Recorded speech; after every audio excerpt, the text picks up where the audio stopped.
The purpose of a hook is to make the listener ask as many questions as possible in their head. Why? So they continue to listen to the post. So a hook could be something like, in the accounting profession, there's these things called no man's land. Okay. Welcome to Accounting High. Introducing the star of our show, Ryan Bakke. We're gonna have a problem here.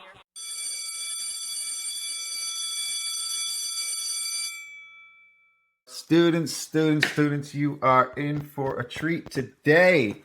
We got a young phenom here in the accounting world. I don't know how to describe you, Ryan. You are doing some amazing things.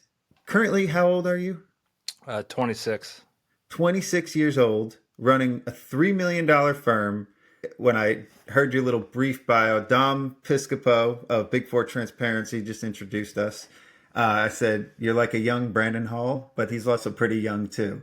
So I don't know how you take that. But for any of our students familiar with Brandon Hall, running a very successful real estate firm, real estate niche, I believe, Ryan, you're also real estate niched. Yeah. You're a CPA. First question I want to ask, and for our students, why a CPA? Why, especially during our pipeline crisis, right? You came in the heat of it when nobody's going into accounting. You decided to go into accounting. Yeah, I was always good at, I guess, mental math, like addition, subtraction, multiplication, division, which, funny enough, that's all you need to know to be a real estate investor, actually. A lot of people overcomplicate it. I remember I was 12 years old. I came home with a really good math score on one of my tests, and my dad, he's an electrician. He just actually retired last year, 59 years old.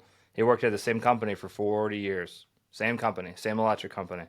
And he was working out in the cold, climbing poles, climbing wires, even underground electricity. I remember I came home one day, he's like, I came home with a good math score. He goes, "Oh, Ryan, you're going to get to work with your brain instead of your hands and your back."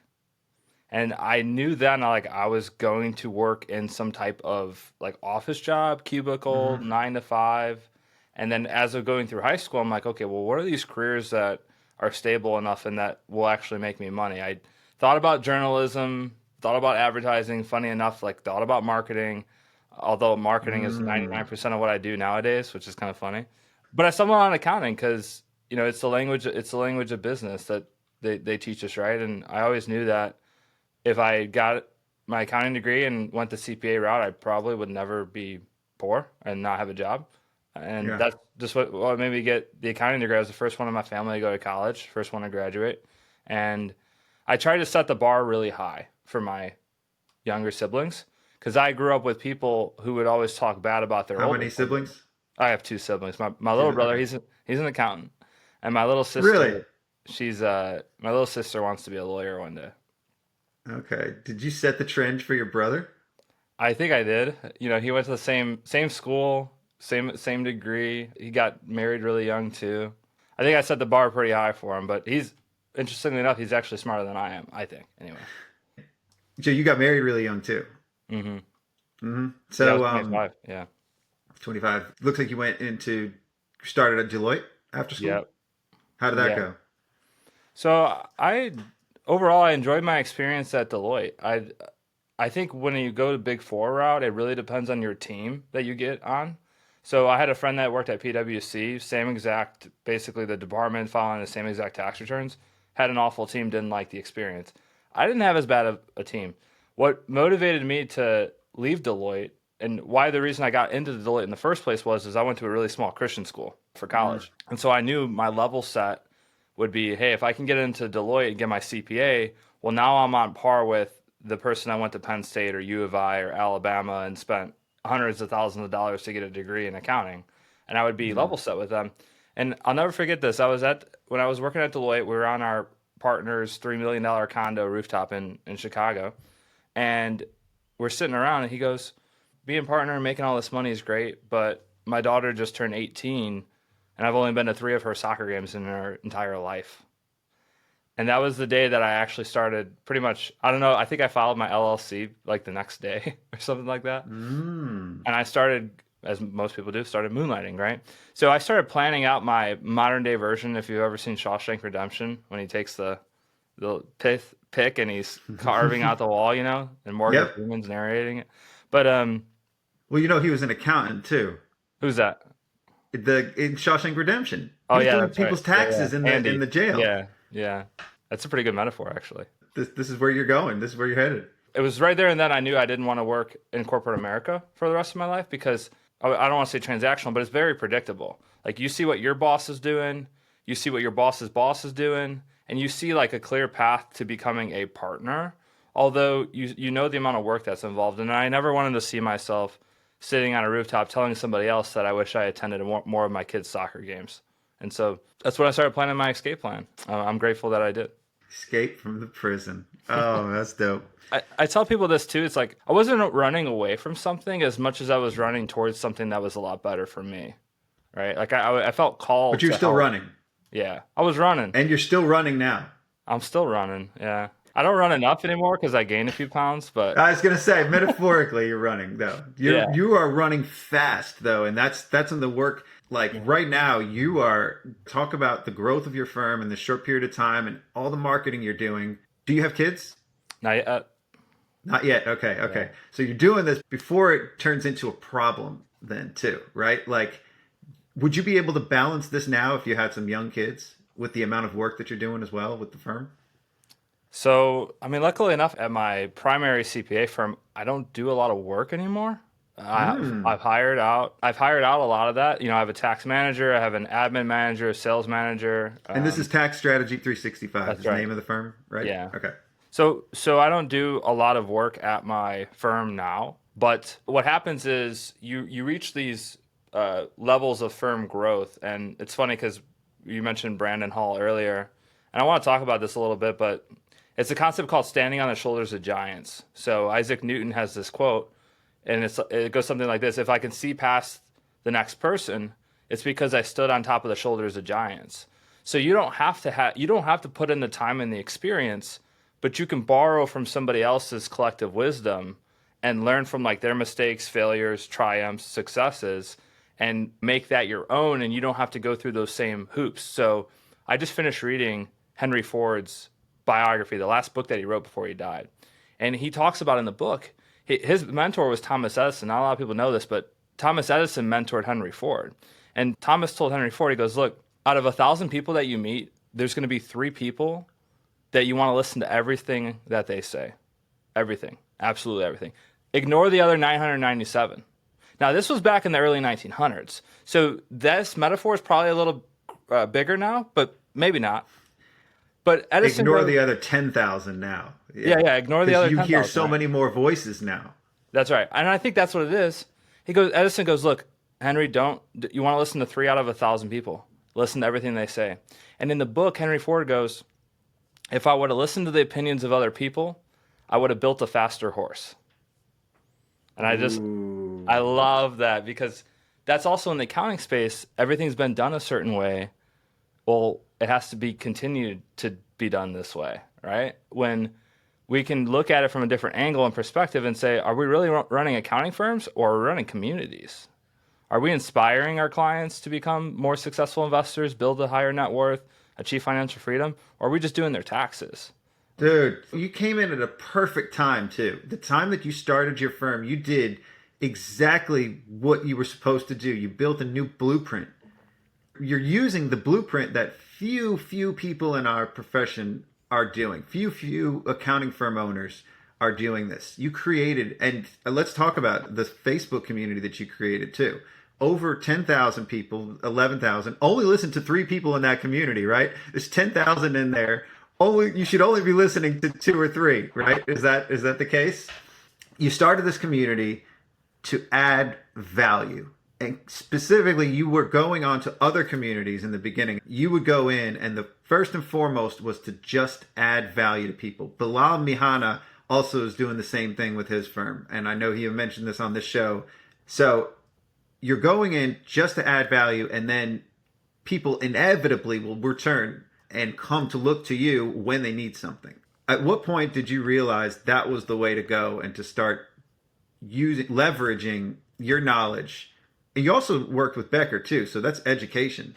But were you still at Deloitte when you started to see that path, or was it when you started your firm? So I think the community model has evolved a lot, even since I started mine a couple years ago. The thing about Facebook and why I recommend Facebook more than anything else is because 5 billion people have a Facebook account. So you don't really have to see. The problem or mistake a lot of people make is they changed the modality of how their prospect or customer interacts with them before they ever give them money. You don't want to change how somebody's going about their day-to-day life. If these real estate investors are in Facebook groups, if these doctors are in Facebook groups, if the people you're targeting, figure out where those fish are swimming at, right? And if you use the wrong bait, you'll catch the wrong fish every single time, right? And so I was like, oh, look, there's so many people on Facebook, Bigger Pockets forums. I don't need to go and create my own thing that nobody's ever heard about. I need to just go right where the fish are swimming. And that's what made me create the Facebook group. And what I really like about barrel that the fish were in.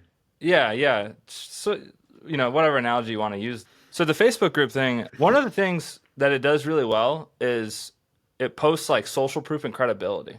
So I started that group in May of 2021 or 2020, one of the two. So anytime somebody has a question, they're trained to like control F and try to find a response. And so they see me posting about their specific problem 3 years ago. And that's authority to me because they're like, hey, this guy Ryan has been answering the same question for 3 years now. It's kind of like you ever have a problem and you Google it and some guy on Reddit had your problem 7 years ago and you're like, oh, yes, got it. Yep. It's the social proof element of they see that, they like me, they trust me. And what's really interesting about the Facebook group is there's hundreds of other accountants in there. But there's some people that will post in there, do not answer this question unless your name is Ryan. They don't care. You're the 1 to Yes. 3 people they're listening to in that 10,000 person group, right? That's right. Yeah. So. Oh, wow. So you have to be active in that group too. You can't just set it up and walk away. Like that's probably part of your routine is going in there and checking. Yeah, we have a lot of little nitty tips and tricks about optimizing Facebook groups as far as collecting emails, getting phone numbers, having your VAs or your admin team like reaching out to people, trying to send messages. Facebook's really finicky about direct messaging people on there, so you can normally only send like 50 messages a day. We have workarounds to that, but it's adapted and it's evolved pretty significantly from when I started it 3 years ago. Yeah. You also started a podcast. Mm-hmm. That was what, 2000 or 2022? Probably same time, I think.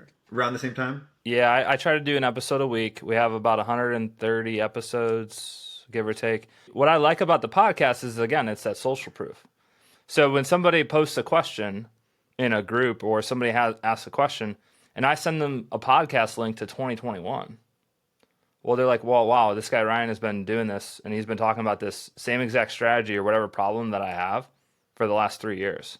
So it proves to your audience that you're like a subject matter expert and authority. If you can quickly send them a link to a podcast that explains their exact topic or conversation, we send our clients podcast links. Best use of your time ever. If you get a question that you find yourself answering over and over and over again, go film a video about it and send it out to your clients or have it ready to go in case anybody asks the same question again.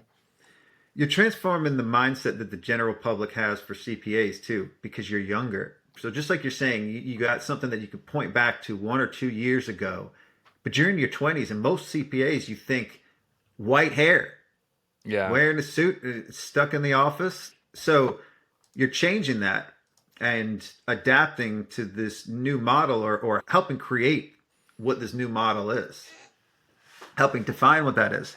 And who were some of the people you looked at in the world, I guess, of business? Because it wasn't too many accountants doing this, but maybe it was only 3 to 5 of all of them, right? Yeah. So when I first started off, obviously, Brandon Hall was a big success component to me. Just like studying his every move and watching him, and I've had really good conversations with Brandon one-on-one. I had another mentor of mine that kind of took me under his wing. His name is Bill Faith. He's in the short-term rental industries. Real estate coach, expert type of guy. He told me a simple 3-step framework to building a personal brand that I've taken and I've learned and I developed along the way. So he was pretty much my first mentor, and he's also the one who taught me about the importance of email marketing. So not enough people are sending emails. I send about 300 to 400,000 emails a month to our prospect list, to our clients, to everybody. Not in a scammy, spammy way, but like an educational way. They're getting these value add emails about strategies or current events or whatever's trending, and in a way that it's not spammy. And if they do unsubscribe, so what? They wouldn't have bought anyway, right? Bill taught me about the importance of email marketing and that your most important asset is your email list. Because back a couple years ago, when these spam accounts were really bad on Instagram and Twitter and TikTok and all of that, there were people that would make fake accounts of mine and try to sell my followers crypto. But email marketing is your number one asset because if you get banned on socials or platforms, you still have that email list. So I literally have a junk drive, like a flash drive. I haven't used it ever. I just keep it to have my email list on there, and it's in my drawer, like next to my nightstand. And that's my most important asset is my email list with 17,000 real estate investors on it. Wow. So you have a physical capture of that just in case the cloud blew up or something. Most accountants would have that with their data. You've got that with your email list. You ever see Scarface? You remember that? I forget who he was talking to, but Al Pacino in the movie, he's like, all I have in this world is my word and my balls, and I ain't breaking them for no one. That's my email That's what list you now. have, but you got your hard drive. This is fascinating. Do you have an office? It's in my home. Yeah, all of our employees work 100% remote. Let's do some hard numbers. So you've got the firm. How many employees? 14, 14 now. And how many in the U.S.? probably 6 in the U.S. So it's about a split, Yeah. 6 or 7 each. Yeah, then the rest are overseas admin. Admin, what part overseas? Philippines for the most part. Yeah. Fair. You started this officially what year? 2021, 2021. When did you hit your first million? 2023, 1.6. 3. Okay. Yeah. And you are over 3.5 million now? 3 million was last year. I don't know what we'll end up doing. Oh, okay, year. not 3.5 million, but you're just over 3 million. Yeah. It was crazy. I didn't think I was gonna hit it. Really? Yeah, and then all of a sudden, like I pulled some strings and come up with some ideas, and 500K hit the bank account in December 2024. So it got us to the $3 million mark. Well, I got to hear about that. What is this 500K? Was this like landing a big client or just a bunch of work at once, prepaying for stuff? One of the things we try to do is we try to get our clients to put deposits down before we file their tax returns. So we have a minimum $2,000 tax return price. We ask the clients to put down $1,000 as like a deposit, and then we'll take the rest whenever we file. One of the like sneaky little tricks we could try to do is like once they do put down the deposit, we say, hey, if it's before the end of the year, we say, hey, look, any tax preparation fees that you pay before the end of the year, you get to deduct those on your tax return. If you have a client base of people that are like interested in saving money on taxes, they'll eat that up. So, a lot of that was getting people to prepay for 2025 work that was complete in 2025. But it's still, you now have set them up to where they're paying up front pretty much. And that's the tone that you set. And that's the expectation too. You're not going to be chasing any receivables. You're not going to be chasing any receivables. And the other thing is you're not going to be chasing work as much because people who pay attention. If you're like, hey, why am I sitting here and filing a bunch of returns on October 15th and nobody's filing on time or throughout the summer? It's because they don't have enough skin in the game. When people put money on the line and put money down, they become more motivated. Not everybody. We have our same people that are always late, right? Don't get me wrong. There's 20 out of our 400 clients that are always late. But when people put money on the line, people who pay attention. They're going to be motivated to want to get their documents in and like file their tax return. And so to me, like grabbing that money, number one, it could be about getting money so you could pay your employees to do the work. But honestly, for me, it's more about getting the client incentivized, motivated to actually fill out their docs or send us their docs. Absolutely. I love that mindset. Let's talk about that growth, that rapid growth. So we've already talked about you creating the content and the marketing. You also were in school for marketing for a brief period as well. Did you take any tips that you learned from there, or was a lot of this just on the job new stuff? A lot of the stuff that they teach in the marketing textbooks is by the time the book gets written and printed and everybody fights over the scraps of who owns the book title and licensing and everything, it's pretty much outdated. The traditional marketing in a corporate America sense, most of the like B2C marketing, so I own a business, I'm selling my services primarily to, taxpayers or personal, what do you call them? Customers. Investors. Yeah. And so a lot of that is based off psychology and how people think. And that's why it'll never change. Like we could be sitting here 10, 20 years from now, the same sort of tactics will always work. You have a hook, you get their attention, right? So real estate investors, right? It's on the top of my website. It calls out exactly who I want to work with, but not just real estate investors with at least 5 properties. Oh, okay. It's no different than, you ever see those commercials on TV where it's like attention. If you're 65 and over and you have mesothelioma, you're entitled to compensation, right? 95% of people in this world are going to turn that off or walk into the kitchen and do something else. But if you're 65 and over and you have mesothelioma, you're probably watching the rest of the commercial, right? Or that hook was made for you. Exactly. There's a term in, it's actually, I think it's in the Bible somewhere. It's the sweetest voice anyone can hear is your own name. Oh, I heard that on How to Win Friends and Influence People too. It might be in the Bible as well. Yeah. Yeah, but, that's a good one. But like when people get called, and obviously you can't run ads with their name. I mean, sometimes you can. We do direct mail with people's name, right? Their first and last name. But a lot of that stuff, it doesn't change. Like the Billy Mays guy, the My Pillow guy went up there for 30 years in a row, did the same pitch, made $500 million. Billy Mays here with the quickest, cheapest, cleanest way to clean your toilet. And the My Pillow guy, right? Like the extra soft pillow. But it wasn't actually, what's interesting was with the My Pillow guy, it wasn't about the actual product. It was about all the bonuses and the urgency to buy the product. So it would always be like, oh, if you call within the next 48 hours, you'll get this and this. And, the first 10 callers will get this bonus or premium or upgrade thing like that. That's how they made the most amount of money, is their offer was so damn good and it was irresistible. People couldn't refuse but to not buy it. Like they had to buy it because the offer was so good. Yeah, the buy one, get 2 pillows for free or whatever. Yeah. So consistency, years over years, those kind of things stay the same. What does change, though, is the medium to deliver that message, right? Attention's everything nowadays, yeah. I think attention's the new oil, honestly. Ooh, I like that. Elaborate. I learned this from somebody.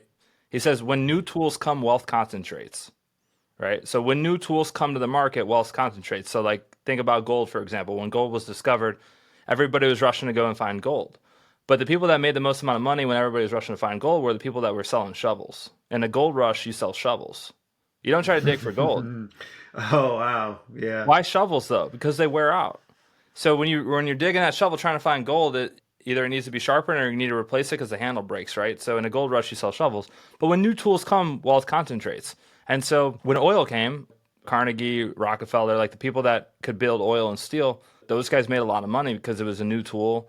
And they were the focal point of that. I think AI is a new tool, but it's attention. Like people's attention, the average person gets marketed to like 300 times a day. You're driving down the street, you see it, even just driving by a coffee shop, that's an ad. The sign's an ad. The billboards are an ad. The stuff that you see on your phone, like when you're scrolling on Facebook, you see a sponsored. How do you like stand out amongst when these people are getting offered so many times? Because a lot of people get what's called offer fatigue and they get confused and then they don't buy anything. And so part of marketing is like, how do you speak to somebody? How do you get their attention? How do you nurture that attention and then get them to decide that they're going to book a call to meet with you or sign up for your services? Like in a world where attention is expensive, like it is really hard to get people's attention. You have to show up and get in front of them without trying to sell them something. You have to offer them value in order to get their attention. They're going to immediately tune you out when they think you're trying to sell them something, even though you are. Even though that's your pure purpose of giving them that information. The fact that you're giving them something without asking for something in return is going to grab their attention. And you've got it now. And once you've hooked them with that, how do you do that at scale, right? So you're doing it one-on-one or in the groups and stuff. So that's the golden sales rule, right? Is how do you sell to somebody without it making them feel like they're being sold to? And what you're talking about, the giving value without expecting anything in return, that's called the law of reciprocity. People feel indebted to you if you give them something of value. If you give them something of value, then they feel indebted to you, and they're more likely to return the favor. There's a good story about that. I don't know if you ever heard the Olive Garden story. There's three waitresses, and they're all going to get ready to give the bill. Well, one waitress, what do they bring you at Olive Garden when they bring you the bill? These like little chocolates. A mint, Yeah, chocolate. So the waitress that only came and brought one mint got 10% tip, right? And then the waitress that came and brought a bunch of mints got 15% tip or whatever because she brought more mints, right? But the waitress that made the most amount of money in tips went to the table, left the bill and some mints, went all the way to the kitchen, came back and brought more mints. And what that signified to the table was, hey, she went out of her way to come back to us to give us these more mints, to provide us more value. And that waitress got the most money in return in tips. It's just a rule about people are likely to repay the favor if they feel like they owe you one. And the more that you can do that, to your point, at mass scale, right? So how do you do it at mass scale? Well, you need a good hook, like a good social media post, a short form post, 30 to 45 seconds. And here's where people make the mistake about hooks, okay? So at what we call the top, so there's a funnel. Imagine like a tornado funnel, right? So this is total market. Like for me, it's like, okay, I have 17,000 people on my email list. There's only 12,000 person in the community. I got 500 people in my 7K a year community, and then I got a couple hundred people in my 3K per year community, right? So it's like a funnel. So they start at the top giving me no money, big, broad awareness. They funnel all the way to the bottom, and they're spending 15, 20 grand with us, right? If they go all the way down to the funnel. But how do you bring them in? You got to hook them in, just like fishing. Like you got to hook. The problem that most people make about a hook is they think a hook is supposed to just grab people's attention. Yes and no. The purpose of a hook is to make the reader or the listener ask as many questions as possible in their head.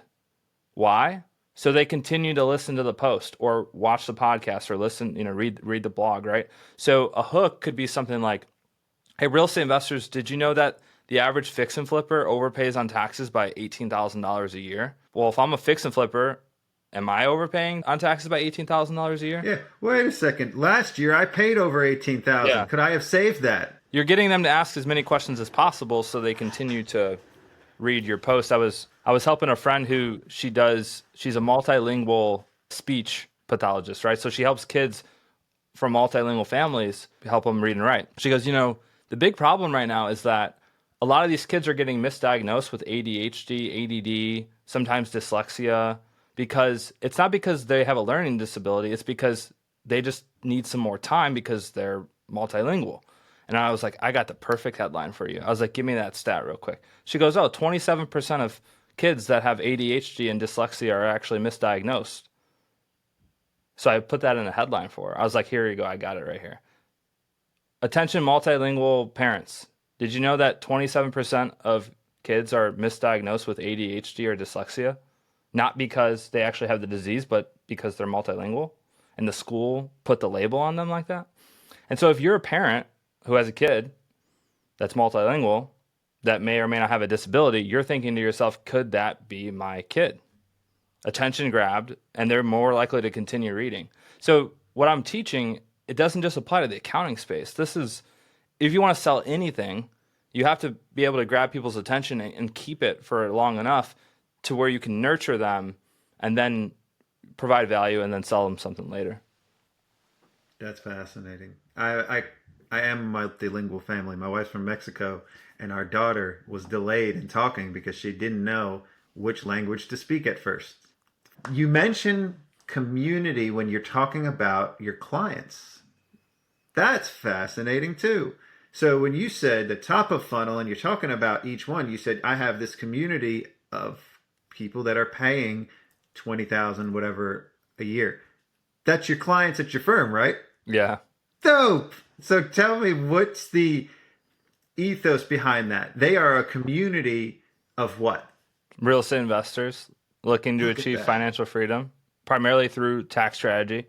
If you can get your audience to believe that you have the solution, like the only way they can achieve XYZ is by listening to you or what you have to say or your solution, like they will give most of the time they'll give you all their attention and all their money, all their time and all their money. Communities are interesting. So if you go back to like hunter-gatherer times, right, it was a community. You had the hunters and you had the people that gathered, and they needed each other to survive, right? Now a community, it's looked at a little different. But one of the things I learned about communities, and I'll ask you a question. I haven't asked you this before, but the house that you bought that was your first primary residence, is it still your primary residence today?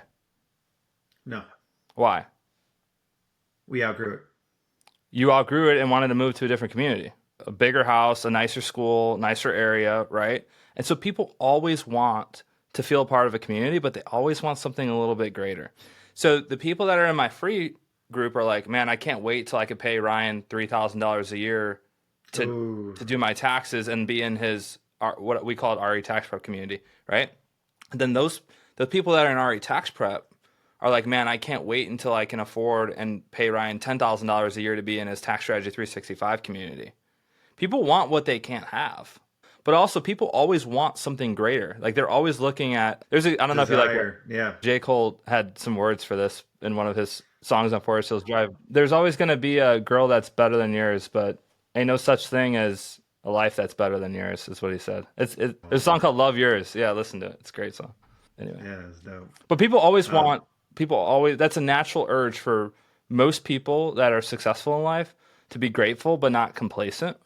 And so, like I said, those free people are like, man, how do I afford to pay Ryan $3,000 a year to do my tax return and be inside of his community here? And then those $3,000 people are like, man, I really can't wait till I can afford the $10,000 community, right? And then so on and so forth. The 10,000 people are like, man, I really, really can't wait till I can pay Ryan $25,000 for his, all-in-one sort of service. So, is that your options? They're paying for tax returns too, right? Yeah. But do they have to be in the community in order to even pay you for the returns, or is that part of it? We've tried it from multiple selling angles, right? Because yeah, some people, they're like, I don't give a shit about this community. I just want my tax return done. Some people are like, oh, it's not even really about the tax return. I really enjoy this more because you guys do so much. Like you guys have a 48-hour response time. You guys get on a monthly call with the entire community and the group. You guys do all this stuff. So it's probing into people's pain points and the problems that they have. And I'll teach you a lesson about this. I paid $5,000 to go to this workshop, and I'm going to teach you guys this lesson for absolutely free. And this guy he's made $30 million online doing online sales and marketing. And he goes, you really have to understand the why behind why somebody wants to buy your product or service. And he goes, let me give you an example. Let's say you're a car salesman and you're selling a red Corvette. Okay. Well, the red Corvette, you're going to have, what's the first question you ask somebody after, how are you doing? How's your day going? Blah, blah, blah. You ask them, why do you want a red Corvette? Because you're going to get a guy that walks in the morning and says, man, I just got divorced. My wife, she took half my stuff, and I want nothing more than to ride around with females in the red Corvette, right? And then, the salesperson's like, oh, dude, this one's going to be awesome. Like, this is so fast. Like, you're going to have everybody's eyeballs and attention, man. Like, you're going to pick all the girls up on these dates, right? And then in the afternoon, there's going to be another guy that walks up to the red Corvette. You go, why do you want to buy the red Corvette? Man, my son Timmy loves red Corvettes. Got the Hot Wheels, the matchback cars, everything, right? So the salesperson's going to say, dude, imagine the look on Timmy's face, or imagine the look on Timmy's friends' faces when they see you pick him up from school in that red Corvette. Same red Corvette, different why. And so we cannot sell to our prospect without figuring out the why behind the why they actually want to buy. You want to save money on taxes. Great, why? So I have more money. Great, why? So I have more time. I don't have to work as much. Great, why? So I can spend more time with my kids. That's the real reason why, right? And so if I can get the prospect to admit that, for them to say no to me is saying no to what? Time with their kids. Bingo. In that case. Right. But you get my point. So it's you have to figure out the why behind the why before you could sell to somebody. And do you probe those questions with people, or have you got it in the bag of what those big whys are? Well, men are normally motivated by three things: money, status, and love. So men generally either want to make more money, they want to have a higher status, or they want love, like companionship, right? Women are normally motivated by different things like community. They're motivated by like other sort of values. So men and women are like intrinsically motivated by different things. But those are the three reasons why people will buy, or at least men, money, like I said, money, status, and love. And women will buy for like security, safety, community, like feeling more like they're going to be taken care of. There's different buying psychologies. And there's copywriters and marketers that have written books about, how to market to men versus women, right? Or women versus men. Because that was a big learning curve for me. In 2022, I took something like 637 sales calls or something like that. We closed like 100 people. So I wasn't eating ramen noodles or anything like that because we still made a lot of money. But had I known back 3 years ago what I know now about marketing and sales, I would have closed another 100 people. I would have closed another 25% of the people that didn't buy. So I would have closed another 100 people. I would have made an extra $500,000 that year. So it actually cost me $500,000 not to know how to market and sell to people. And that was the biggest lesson I've ever had to pay for, honestly. And yeah, well, you have to learn by doing too, right? There was no way you were going to learn without getting all those no's. Like, so yeah, you can look at it as the opportunity cost of I had to figure that out, but it's part of your journey. It's part of growing too and learning all those things. Who's handling sales now? Are you still doing sales? we have a team. I do a lot of sales from webinars, so like longer form. I mean, we go forever. I never give up on my people. That's one of the things. I will sit on the webinar for hours. If there's questions, people that still have questions, I will sit on the webinar forever as long as there's questions. Well, that's because you're probing you're sparking those questions, right? If somebody's got 3 or 4 questions ready, you're going to keep those questions and you want to feed them too, right? You started it with the question, you created those questions, and now you got to answer them. That's smart. Got to do that. So go back to the makeup of your team. You have a tax manager. Do you have somebody that's in charge of sales or market? Like sales manager. You say marketing before sales, right? So do you have a marketing team as well, or is that you? You're looking at them, yeah. Yeah. I mean, I'm kind of the brain behind, the email campaigns that go out, the posts that we do, the content. Like I have an outsourced 1099 person that helps me film the videos, but I'm kind of the brain because I love that. I honestly love marketing. I love, like I said, capturing people's attention, getting them. You would have been in marketing before an accountant, but now you're doing both. Somebody told me one time, they go, the person who can make the customer walk in the door makes the most amount of money.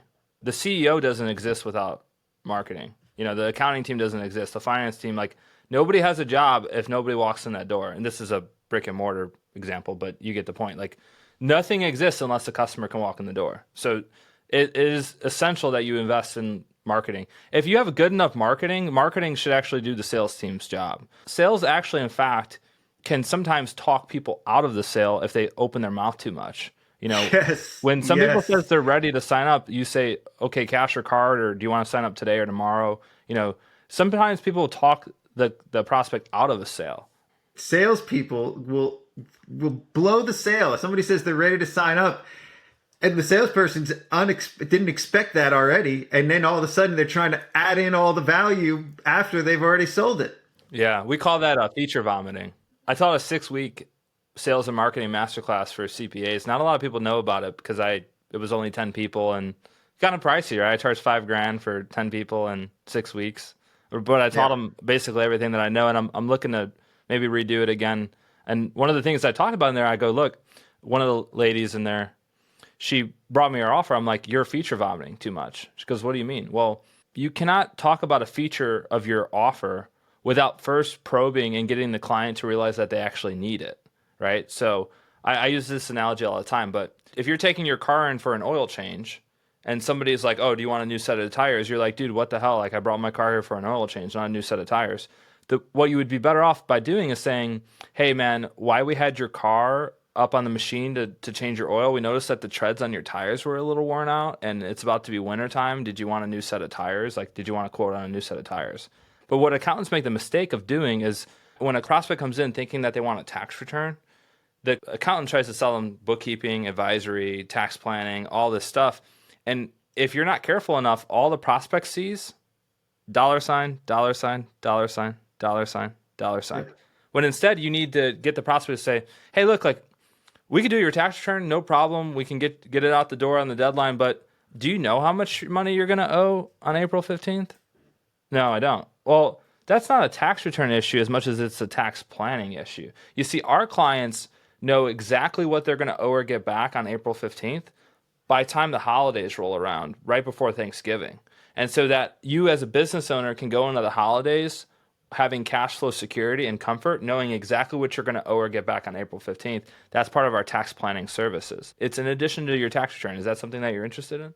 All these accountants want to just stack, and feature vomit is what I call it, feature vomiting. And you can't explain the benefit of what you're doing without first probing into the why that they actually need that in the first place. You may not even have a tax return problem. You just have a tax planning problem that you need to get solved. So how did you find your salesperson, and how did you train them? It was kind of interesting. Like, she actually found me. So she was. It was funny. She reached out, wanted to become a client, and we were on the phone. And I noticed like her background, and she was working not for a competitor of mine, but she was working in a similar space, like selling to people who are into real estate investing. She was working for like a real estate coach. I'm like, hey, you want to work for me and help me scale this, help me build this, offer free tax advice for the time being if you become my employee. And so, yeah, she took it over and hired 2 people beneath her. And so now, like, I have not done a sales call in like a year and a half. Okay. That's everything. I mean, I get on the phone, but it's when people are ready. And I'm not the one that ever collects the money. So, like, if somebody is ready to spend 15, 20 grand, I'm like, okay, I'm going to transfer you over to so-and-so. He's going to take your credit card information, or he's going to, like, I don't ever collect the money. There's a reason behind that. Explain it a different day. I'll get on the phone with somebody for, 15 or 20 grand, but I don't do most of my sales now. It doesn't sound like you are the bottleneck for anything at your firm either. You're not in the way for anything to get done. If you stop doing marketing, let's just say that. Let's just say you went away, stopped doing the marketing. Everything else is still happening at your firm. Are there any stop points that require you for something to get done? Just the marketing, like I said. Like, you're not signing returns anymore or anything like that? Hopefully not. We had a scare last year. I had my tax manager had a family issue like the week before the deadline. So I had to step in, and like at that point I hadn't reviewed returns in like 8-9 months. So I had to step in, and so there was like one scare last year, but that actually taught me a pretty important lesson, because so I signed up, and a lot of people ask like, how do I learn all these marketing and sales? I signed up for a $30,000 a year mastermind for marketing and sales. So it's just all these high rollers, like people who have built $50, $100 million businesses. The leader in that, he's done over $1 billion in online sales. And I had to miss that first trip for that event, for that group. $30,000 event, you missed one of them. Because I had to step in. Wow. All right. You know what it cost me, though? It cost me a lot more than $30K. Because I didn't get to meet those people for another 4 months. I lost out on 4 months of mentorship, coaching, advice, guidance, wisdom, everything. It was the most expensive lesson I ever learned, and I vowed to myself like I'd never want that to ever happen again. So I keep pretty beef on staff. I don't like to lean out at times. Like, I don't ever want to look at a tax return ever again. Okay. Yeah. So what did you learn from that lesson, and what did you change? Have a contingency plan. Have a backup plan. In your system, in your company, like, you should have people there ready to step in and replace, right? So I hired my first tax advisor to take me out of the day-to-day to like advise clients. And then I realized, well, I have an issue. Like, what if he goes out? Then I'm stuck back in. So then I started hiring another guy to like oversee his shoulder, answer questions, email support. But at any moment, he can step in and be the advisor, right? So you never want to be too dependent upon one employee, right? You ever read the 48 Laws of Power? Have you ever heard of that book? It's a great book. There's a law in there. It's called always keep people dependent upon you. Keep people dependent on you. Why is that? Because that's counterintuitive to a lot of advice that I've heard. Because then people will always come back. But in the opposite way, I don't want to be dependent upon people, because I'm piloting my own ship and my own destiny. So like, I'll have a tax manager, but there's somebody right below them that can always step in at any time, like, and like pilot that ship, Right. So you've got some bridges that overlap, right? That bridge collapses, they're not going to fall. You've got some other nets in there and security blankets. So to And I speak. learned that from that lesson. Yeah. Did you make it though eventually to Oh the yeah. training? Yeah. I've been to Training? three events. We went to, 3 out of the 4? yeah, 3 out of the 4. We went to, where did we go? What is it? Cancun? Yeah, Okay. Cancun. Went to one in Scottsdale, and then the other one was in Miami. So That's fascinating. What was the name of this group? it's called Driven. Driven? Okay. Yeah. You can't stay complacent. Doesn't sound like you're complacent at all. It sounds like you're still striving. What's your next step in this journey, or where do you see this going? In the accounting profession, there's these things called no man's land. Okay. So the first no man land that you're going to hit is at 4 to 500K of revenue. Because at 500K of revenue, you can't do all the work yourself anymore. You can pretend like you do. You can post on social media like you do. But the fact of the reality is, at 500K or more revenue, that's not a one-man band anymore.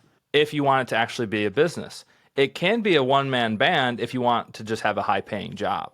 But if you're at 500,000 like I was, you're not getting paid unless you're working. So if you want to go take a week or two off, you just know money is not coming in at that point. So that's why it's like, if you're at 500, you got to get to 1 million as quick as possible. Because once you hit to 1 million, then you can afford to, hire out an admin, maybe a tax reviewer, maybe somebody to communicate with clients. And at that point, like at $1 million revenue, you're still probably taking home 500 or 600 grand. The same amount of money that you might have taken home if you were one man band at 500K. Well, now that you got to 1 million, you just made your business more valuable because it's not as dependent on you and it's higher revenue. And now you truly have a business and not just a high paying job. But now I'm in another phase. The next no man's land. The next no man's land is between 3 to 10 million. Okay. Because same thing. I had somebody tell me that between 3 and 10 million, you can make more revenue, but you're not going to increase your bottom line. So I'm going to take home like 800 to 1 million every year until I can get to 10 or 8 to 10. I don't know exactly yet. But once I get there, then I can efficient out and lean out and get back to a 20% take home profit margin. So if I can hit $10 million in revenue, I'll net take home $2 million a year. And that's your next phase to get out of this next no man's land. I have to get to 10 mil as quick as possible. As quick as possible. You got to 1 mil as quick as possible. I know. Got to 3 mil. Now it's getting to 10. What has to change for you to get to 10? What do you have to change in this current system? I think getting better at running ads. So we don't really spend a lot of much money on ads as we probably should, because I haven't really figured that out. A lot of my stuff has been organic marketing. So right. When people come to us, they're like super warm, they're ready to buy. Well, ads is a whole different discussion, because like you have to get in front of these people, again, capture their attention, more so create trust with them in order for them to buy with you. It's a longer buying cycle. With organic, it's like somebody's been in my email list for 7-8 months. They've gotten all my reels, all my emails, and then they're like ready to buy, and they buy that month. With ads, it's like they might book a call and then buy something from us 3 or 4 months later. So it's a longer buying cycle. So learning how to run ads and buying firms. That's how I'm gonna get to 10 million. So I've already firms. Okay, you've never had any acquisitions yet, right? No acquisitions yet. No. So what does that look like? Well, who would you target for your first acquisition?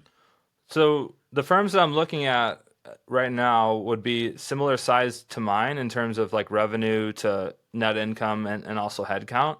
It's more about the people that are at the firms as clients, though. Doctors, lawyers, actors, business owners who have accountants, but they don't have tax strategists. So it's like I can buy that accounting firm and let the net income be what it is. But it's like now I'm actually getting paid to acquire a customer, or I get paid to have a lead for my tax strategy firm, right? Because these people haven't been sold tax strategy. They haven't been sold tax planning or anything like that.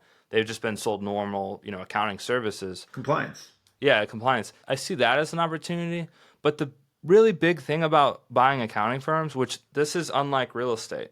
So in real estate, like I got $1 million building in Chicago, I got $1 million building in Miami. Well, those don't become more valuable because I own both of them. But if I have a $3 million firm and I buy a $3 million firm, again, those on their own are only worth $3 million, let's say. But if I combine them together, now they're worth $8 million, because of economies of scale and the multiples that they trade at, right? And it reminds me a And you lot can of cross sell. and you can cross sell. And it reminds me a lot of you ever see Planet of the Apes? There's one of the Planet of the Apes movie where Caesar he grabs a stick and he's looking at another ape and he's like, apes alone weak, and he snaps the stick in half. And then he puts all these sticks together and he's like, ape together strong, and he breaks Yeah, it. yeah. And he can't break the sticks because they all become more valuable after the acquisition. And so to me, that's how I'm going to get to 10 million in revenue quicker, but also like a higher EBITDA if I ever wanted to sell. That's fascinating. Oh man, this is wonderful. Give our students that piece of parting wisdom from a 26-year-old in this space, wise beyond his years. Give our students a piece of parting advice. And I always go back to that. Like, if I can see past the next man, it's because I stood on the shoulders of giants. Who are your giants? Like, who are the people that you can look up to, who you can learn from? And remember, there's only 3 out of 1,000 people that you should listen to everything that they say. Anything that comes out of their mouth. One of our most listened to episodes is Logan Graf saying the same thing about Jason Staats. He said he's standing on Jason's shoulders, except he doesn't need to because he's taller than him. Something along those lines. It was very similar. And just back to that note, I've interviewed over 300 people, and I would say I could name on my fingers the people that I would want to talk to again and again and again and let them keep talking, right? Like, there's probably only 3-4 people out of that list that are valuable enough to keep hearing from more and more and more. Those are the people that are at the edge of this change curve, that always have been, and that are seeing everything clearly. You have quoted several of them already throughout this episode. You're a sponge for the best stuff that's out in this world now, because it's not like you're quoting from the people that I've talked to. You're quoting from other things, and it all just kind of blends together, kind of like that the name thing, right? That could have been you found the quote from somewhere else, and then I saw it. I remember it from Dale Carnegie, right? Somebody's first name. Ryan Bakke, CPA here. You got Class it. dismissed. So, peace out, homies.